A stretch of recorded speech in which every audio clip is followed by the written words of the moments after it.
ಈ ಕೇಸು ಆರಂಭದಲ್ಲೇ ಹಳ್ಳ ಹಿಡಿಸ್ಬಿಟ್ಟಿದ್ರು. ಬಟ್ ಕೇಸೇ ಅಲ್ಲ ಅಂತ ನನ್ನ ವಾದ. ಯಾಕೆ ಅಂತಂದರೆ ಶುರುವಾಗಿದ್ದೇ ಡ್ರಾಮಾ ಮೂಲಕವಾಗಿ, ಅದು ವಿಧಾನಸೌಧ ಒಳಗಡೆಗೆ. ಆಹಾಹಾಹಾ, ಏನು ಡ್ರಾಮಾ ರೀ! ಆ ಚೀಟಿ ಬಂದಿದ್ದೇನು, ಧ್ವನಿ ಎತ್ತಿದ್ದೇನು, ಈ ಕಡೆಯಿಂದ ಮಾತನಾಡಿದ್ದೇನು, ನಾನು ಹೋಗಿ ದೂರು ಕೊಡ್ತೀನಿ ಅಂದಿದ್ದೇನು, ತನಿಖೆ ಮಾಡಿಸ್ಬೇಕು ಅಂದಿದ್ದೇನು, ಈ ಕಡೆನೂ ಇದ್ದಾರೆ ಆ ಕಡೆ ಇದ್ದಾರೇನೋ ಅಂತಂದಿದ್ದೇನು. ಹಬ್ಬಬ್ಬಬ್ಬಬ್ಬಬ್ಬಾ, ಏನೋ ಅಲ್ಲೋಲ ಕಲ್ಲೋಲ ಆಗಿಬಿಡುತ್ತೆ ಅಂತ ಹೇಳಿದರು. ಆಮೇಲೆ ಎಲ್ಲೋ ಠುಸ್ ಪಟಾಕಿ ಆಗೋಯ್ತು, ಬಲೂನು ಠುಸ್ ಅಂತ. ರಾಜಣ್ಣ ಅವರ ಹನಿ ಟ್ರ್ಯಾಪ್ ಕೇಸ್ ಏನಿತ್ತು ಯತ್ನ, ಆ ಕೇಸ್ ಈಗ ಖತಮ್ ಮಾಡಕ್ಕೆ ಮುಗಿಸ್ಬಿಟ್ರು. ಯಾಕೆ? ಉನ್ನತ ಮಟ್ಟದ ತನಿಖೆಗೆ ಹೈಕಮಾಂಡ್ ರೆಡ್ ಸಿಗ್ನಲ್ ಕೊಟ್ಬಿಡ್ತಂತೆ. ಅಯ್ಯಯ್ಯಯ್ಯಯ್ಯೋ, ತನಿಖೆ ಮಾಡೋಕ್ಕೂ ಕೂಡ ಹೈಕಮಾಂಡ್ವರೆಗೂ ಹೋಗುವಂತಹ ಸರ್ಕಾರವನ್ನು ಇದೇ ಮೊಟ್ಟ ಮೊದಲನೇದಾಗಿ ಕೇಳಿಸ್ಕೊಳ್ತಾ ಇದ್ದೀನಪ್ಪ. ಅದು ಯಾಕೆ ಅಂತಂದರೆ, ಎದುರಾಳಿ ಪಕ್ಷದಲ್ಲಿ ಯಾರಾದರೂ ಇದರಲ್ಲಿ ಹನಿ ಟ್ರ್ಯಾಪ್ ಮಾಡ್ತಾ ಇದ್ದಾರೆ, ಅಂಥವ್ರಿದ್ದಾರೆ ಅಂತ ಗೊತ್ತಿದ್ದಿದ್ದರೆ ಹೈಕಮಾಂಡ್ ಅಲ್ಲ, ಇಮ್ಮಿಡಿಯೇಟಾಗಿ 1 ಗಂಟೆಯೊಳಗೆ ಮೀಟಿಂಗ್ ಮಾಡಿಬಿಟ್ಟು ತನಿಖೆಗೆ ಕೊಟ್ಬಿಡ್ತಾ ಇದ್ರು. ಅವರದ್ದೇ ಪಕ್ಷದಲ್ಲಿರುವಂಥ ನಾಯಕರ ಯಾರ್ದೋ ಒಂದಿಷ್ಟು ವಾಸನೆ ಬಡ್ದಂಗಿದೆ.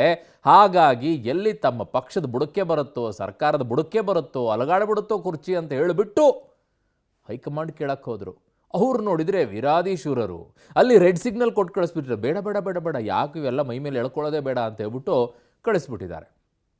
ಇನ್ನು ಇಲ್ಲಿ ಕಾಟಾಚಾರಕ್ಕೇನೋ ತನಿಖೆ ಮಾಡಬೇಕು ಅನ್ನೋ ರೀತಿಯಲ್ಲಿ ತನಿಖೆಯನ್ನು ಮಾಡ್ತಾ ಇರುವಂಥವ್ರು ಈಗ ಅದರಲ್ಲಿ ಏನು ಸಾಕ್ಷ್ಯಗಳಿಲ್ಲ, ಏನೂ ಯಾವುದು ಹೇಳಿಕೆಗಳೇ ಇಲ್ಲ ಅನ್ನುವಂಥ ಮಾತುಗಳನ್ನು ಈಗ ತನಿಖೆ ಕೊಟ್ಟಿದ್ರಲ್ಲ, ಒಂದು ವಾರದಲ್ಲಿ ಒಂದಿಷ್ಟು ರಿಪೋರ್ಟ್ ಕೊಡಿ ಅಂತ ಹೇಳಿ. ಅದಕ್ಕೆ ಗೃಹ ಮಂತ್ರಿಗಳ ಬಳಿ ಹೋಗ್ಬಿಟ್ಟು ಸಲೀಂ ಅಹ್ಮದ್ ಅವರು ಒಂದಿಷ್ಟು ಎಲ್ಲ ಮಾಹಿತಿ ಕೊಟ್ಟಿದ್ದಾರಂತೆ.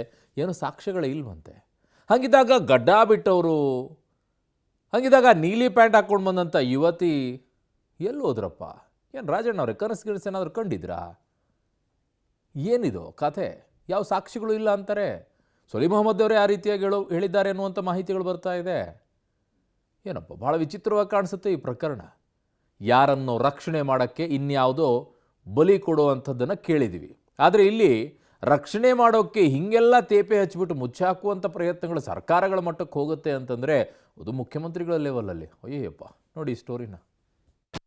ಸಚಿವ ರಾಜಣ್ಣ ಹನಿ ಟ್ರ್ಯಾಪ್ ಯತ್ನ ಕೇಸ್ ಖತಮ್. ಉನ್ನತ ಮಟ್ಟದ ತನಿಖೆಗೆ ಹೈಕಮಾಂಡ್ ರೆಡ್ ಸಿಗ್ನಲ್. ಸಚಿವರ ಬಳಿ ಯಾವುದೇ ಸಾಕ್ಷ್ಯಾಧಾರ ಇರಲಿಲ್ವಾ? ಕೇವಲ ರಾಜಕೀಯ ಆರೋಪಕ್ಕಷ್ಟೇ ಸೀಮಿತವಾಯ್ತಾ? ರಾಜ್ಯ ರಾಜಕೀಯದಲ್ಲಿ ತೀವ್ರ ಕೋಲಾಹಲಕ್ಕೆ ಕಾರಣವಾಗಿದ್ದ ಸಚಿವ ರಾಜಣ್ಣ ಹನಿ ಟ್ರ್ಯಾಪ್ ಯತ್ನ ಕೇಸ್ಗೆ ಬಿಗ್ ಟ್ವಿಸ್ಟ್ ಸಿಕ್ಕಿದೆ. ಉನ್ನತ ಮಟ್ಟದ ತನಿಖೆಗೆ ವಹಿಸಲು ಕಾಂಗ್ರೆಸ್ ಹೈಕಮಾಂಡ್ ರೆಡ್ ಸಿಗ್ನಲ್ ಕೊಟ್ಟಿದೆ. ಹೀಗಾಗಿ ಪ್ರಾಥಮಿಕ ವಿಚಾರಣಾ ವರದಿ ಪಡೆದು ಸರ್ಕಾರ ಸುಮ್ಮನಾಗೋ ಸಾಧ್ಯತೆ ಇದೆ. ಹಾಗಾದ್ರೆ ಸಚಿವ ರಾಜಣ್ಣ ಆರೋಪವೆಲ್ಲ ಸುಳ್ಳ? ಅವರ ಬಳಿ ಯಾವುದೇ ಸಾಕ್ಷ್ಯಾಧಾರ ಇರಲಿಲ್ವಾ? ಕೇವಲ ರಾಜಕೀಯ ಆರೋಪಕ್ಕಷ್ಟೇ ಹನಿ ಟ್ರ್ಯಾಪ್ ಪ್ರಕರಣ ಸೀಮಿತವಾಯ್ತಾ ಅನ್ನೋ ಪ್ರಶ್ನೆಗಳು ಎದ್ದಿವೆ. ರಾಜ್ಯ ರಾಜಕಾರಣದಲ್ಲಿ ಬಿರುಗಾಳಿ ಎಬ್ಬಿಸಿದಂತಹ ಹನಿ ಟ್ರ್ಯಾಪ್ ಯತ್ನದ ಪ್ರಸ್ತಾಪ ಈಗ ಎಲ್ಲೋ ಒಂದು ಕಡೆ ಆ ಒಂದು ಕೇಸ್ಗೆ ಎಳ್ಳು ನೀರು ಬಿಡುವಂಥ ಪ್ರಯತ್ನವೂ ಕೂಡ ನಡೆದಿರ್ತಕ್ಕಂಥದ್ದು. ಉನ್ನತ ಮಟ್ಟದ ತನಿಖೆಗೆ ಬೇಡ ಅಂತ ಹೇಳಿ ಹೈಕಮಾಂಡ್ ಈಗಾಗಲೇ ರೆಡ್ ಸಿಗ್ನಲನ್ನು ಕೊಟ್ಟಿದೆ. ಆ ಕಾರಣಕ್ಕೋಸ್ಕರವಾಗಿ ಆ ಒಂದು ಪ್ರಕರಣವನ್ನು ಉನ್ನತ ಮಟ್ಟದ ತನಿಖೆಗೆ ವಹಿಸದಿರೋದಕ್ಕೆ ರಾಜ್ಯ ಸರ್ಕಾರ ಪ್ಲಾನ್ ಮಾಡಿಕೊಂಡಿದೆ. ಮುಖ್ಯಮಂತ್ರಿ ಸಿದ್ದರಾಮಯ್ಯ ಅವರು ಡೆಲ್ಲಿ ಭೇಟಿ ಬಳಿಕ ನಾಳೆ ಅದಕ್ಕೆ ಒಂದು ರೀತಿಯಲ್ಲಿ ಅಂತಿಮ ತೀರ್ಮಾನವನ್ನು ತೆಗೆದುಕೊಳ್ತಾರೆ. ಪ್ರಮುಖವಾಗಿ ಈಗಾಗಲೇ CID ಪ್ರಾಥಮಿಕ ವಿಚಾರಣೆಯನ್ನು ನಡೆಸಿದೆ. 5 ವಿಚಾರಣೆಗೊಳಪಡಿಸಿರ್ತಕ್ಕಂಥದ್ದು. 5 ಬಳಿಯೂ ಕೂಡ ಯಾವುದೇ ರೀತಿಯ ಸಾಕ್ಷಿ ಇಲ್ಲ. ರಾಜಣ್ಣ ಗನ್ಮ್ಯಾನ್ ಆಗಿರ್ಬೋದು, ಮನೆ ಕೆಲಸದವರಾಗಿರ್ಬೋದು, ಜೊತೆಗೆ ಅವರ ಆಪ್ತರಾಗಿರ್ಬೋದು, ಎಲ್ಲರೂ ಕೂಡ ಸೇರಿ ನಮಗೆ ಅದ್ರ ಬಗ್ಗೆ ಗೊತ್ತಿಲ್ಲ ಅನ್ನೋ ಮಾಹಿತಿಯನ್ನಷ್ಟೇ ಕೊಟ್ಟಿರ್ತಕ್ಕಂಥದ್ದು. ಜೊತೆಗೆ ಎಲ್ಲ ಒಂದು ಕಡೆ ರಾಜಣ್ಣ ಅವರಿಂದ ಹೇಳಿಕೆಯನ್ನು ಪಡೆಯೋಣ ಅಂತ ಹೇಳಿದ್ರೆ 2 ಬಾರಿ CID ಕೂಡ ಒಂದು ರೀತಿಯಲ್ಲಿ ಹೇಳಿಕೆಯನ್ನು ಕೊಡೋದಕ್ಕೆ ಬನ್ನಿ ಅಂತ ಕರೆದ್ರೂ ಕೂಡ ರಾಜಣ್ಣ ಅವರು ಹೋಗಿಲ್ಲ. ಹಾಗಾಗಿ ಡೆಲ್ಲಿಯಿಂದ ವಾಪಸ್ಸಾದ ಬಳಿಕ ನಾಳೆ ಅಥವಾ ನಾಡಿದ್ದು ರಾಜಣ್ಣ ಅವರ ವಿಚಾರಣೆಯನ್ನು ಪಡೆದು ಸರ್ಕಾರಕ್ಕೆ ತನ್ನ ಅಂತಿಮ ವರದಿಯನ್ನು ಸಲ್ಲಿಸುವಂತಹ ಸಾಧ್ಯತೆ ಇದೆ. ಹಾಗಾಗಿ ಸಾಕ್ಷಿ ಇಲ್ಲದ ಈ ಪ್ರಕರಣವನ್ನು CID ಯಾವ ರೀತಿ ವರದಿಯನ್ನು ಕೊಡುತ್ತೆ ಮತ್ತು ಆ ವರದಿ ಆಧಾರದ ಮೇಲೆ ಉನ್ನತ ಮಟ್ಟದ ತನಿಖೆಯಿಂದ ಕೈ ಬಿಡುವಂತಹ ಸಾಧ್ಯತೆ ಹೆಚ್ಚು. ಪರಮೇಶ್ವರ್ ಭೇಟಿಯಾದ CID ಮುಖ್ಯಸ್ಥ, ಮೌಖಿಕ ಪ್ರಾಥಮಿಕ ವರದಿ ನೀಡಿದ ಸಲೀಂ. ಹೈಕಮಾಂಡ್ ರೆಡ್ ಸಿಗ್ನಲ್ ಬೆನ್ನಲ್ಲೇ ಗೃಹ ಸಚಿವ ಡಾಕ್ಟರ್ ಜಿ ಪರಮೇಶ್ವರ್ ಅಲರ್ಟ್ ಆಗಿದ್ದಾರೆ. ವಿಧಾನಸೌಧದಲ್ಲಿ ಗೃಹ ಸಚಿವರನ್ನ CID ಮುಖ್ಯಸ್ಥ ಸಲೀಂ ಅಹಮದ್ ಭೇಟಿಯಾಗಿ 50 ನಿಮಿಷಗಳ ಕಾಲ ಮಾತುಕತೆ ನಡೆಸಿದ್ದಾರೆ. ಗೃಹ ಸಚಿವ ಪರಮೇಶ್ವರ್ಗೆ ಮೌಖಿಕ ಪ್ರಾಥಮಿಕ ವರದಿಯನ್ನ CID ಮುಖ್ಯಸ್ಥರು ನೀಡಿದ್ದಾರೆ. ಹೈಕಮಾಂಡ್ ರೆಡ್ ಸಿಗ್ನಲ್ ಬೆನ್ನಲ್ಲೇ ಪರಮೇಶ್ವರ್ ಅವರು ಇವತ್ತು ಮಹತ್ವದ ಸಭೆಯನ್ನು ಕೂಡ ನಡೆಸಿದರು. ಅಂದರೆ CID ಮುಖ್ಯಸ್ಥರಿಗೆ ಬುಲಾವನ್ನ ಕೂಡ ಕೊಟ್ಟು ವಿಧಾನಸೌಧದಲ್ಲಿ 50 ನಿಮಿಷಗಳ ಕಾಲ ಚರ್ಚೆಯನ್ನು ನಡೆಸಿದ್ರು. ಪ್ರಮುಖವಾಗಿರ್ತಕ್ಕಂಥದ್ದು ಗೃಹ ಸಚಿವರಿಗೆ ಈಗ ಆಗಿರ್ತಕ್ಕಂಥ ಪ್ರಾಥಮಿಕ ವಿಚಾರಣೆ ಏನಿದೆ ಅದರನ್ನು ಮೌಖಿಕವಾಗಿ ಮಾಹಿತಿಯನ್ನು ಕೂಡ ಕೊಟ್ಟಿರ್ತಕ್ಕಂಥದ್ದು. ಇದರ ಆಧಾರದ ಮೇಲೆ ರಾಜಣ್ಣ ಅವರ ಹೇಳಿಕೆಯನ್ನು ಪಡಿಲೇಬೇಕು ಅಂತೇಳಿ ಈಗಾಗಲೇ CID ಸೂಚನೆ ಕೊಟ್ಟಿದೆ. ಅದರ ಆಧಾರದ ಮೇಲೆ ನಾಳೆ ಅಥವಾ ನಾಡಿದ್ದು ರಾಜಣ್ಣ ಅವರು ಆ ಒಂದು CID ಅಧಿಕಾರಿಗಳ ಮುಂದೆ ಹೇಳಿಕೆಯನ್ನು ಕೊಡ್ತಾರೆ. ಹೇಳಿಕೆ ಕೊಟ್ಟ ಬಳಿಕ ಸರ್ಕಾರಕ್ಕೆ ವರದಿಯನ್ನು ಸಲ್ಲಿಸ್ತಾರೆ. ಸರ್ಕಾರ ತನ್ನ ತೀರ್ಮಾನವನ್ನು ಪ್ರಕಟ ಮಾಡಲಿದೆ.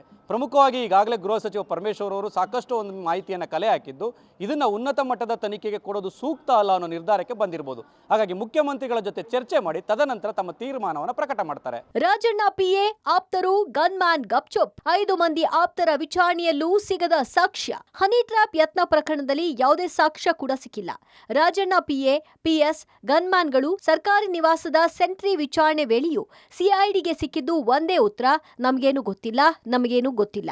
ಹೀಗಾಗಿ ಯಾವುದೇ ಸುಳಿವು, ಡಿಜಿಟಲ್ ಎವಿಡೆನ್ಸ್ ಸಿಗದ ಹಿನ್ನೆಲೆ ರಾಜಣ್ಣ ಹೇಳಿಕೆ ಪಡೆದು ಹನಿ ಟ್ರ್ಯಾಪ್ ಕೇಸ್ಗೆ CID ತಿಲಾಂಜಲಿ ಹಾಡಲು ಮುಂದಾಗಿದೆ. ನಮಗೇನು ಗೊತ್ತಿಲ್ಲ, ಪ್ಲೀಸ್, ನಮಗೇನು ಗೊತ್ತಿಲ್ಲ, ನಾವೇನು ನೋಡಿಲ್ಲ. ರಾಜಣ್ಣ ಸದನದಲ್ಲಿ ಹೇಳಿದಾಗಲೇ ಹನಿ ಟ್ರ್ಯಾಪ್ ವಿಚಾರ ಗೊತ್ತಾಗಿದ್ದು.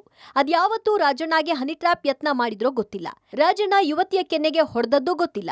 OST Ramana Reddy, PA A Mallesh, ಗನ್ಮ್ಯಾನ್ಗಳಾದ Sridhar, Naveen, ಸರ್ಕಾರಿ ನಿವಾಸದ ಸೆಂಟ್ರಿ ಚೇತನ್ ಹೇಳಿಕೆ ದಾಖಲು. ಇವರ ಹೇಳಿಕೆಯಿಂದ ಪೀಕಲಾಟಕ್ಕೆ ಸಿಲುಕಿದ CID. ದಿನಾಂಕ ಗೊತ್ತಿಲ್ಲ, CCTV ಇಲ್ಲ, ಪ್ರತ್ಯಕ್ಷ ಸಾಕ್ಷಿಗಳು ಅಸಂಬದ್ಧ ಉತ್ತರ. ತಲೆ ಮೇಲೆ ಕೈ ಇಟ್ಟುಕೊಳ್ಳುವಂತಾಯ್ತು CID ಪರಿಸ್ಥಿತಿ. ದೆಹಲಿಯಿಂದ ಬಂದ ಕೂಡಲೇ ರಾಜಣ್ಣ ಹೇಳಿಕೆ ದಾಖಲಿಸಲು CID ತಯಾರಿ ನಡೆಸಿದೆ.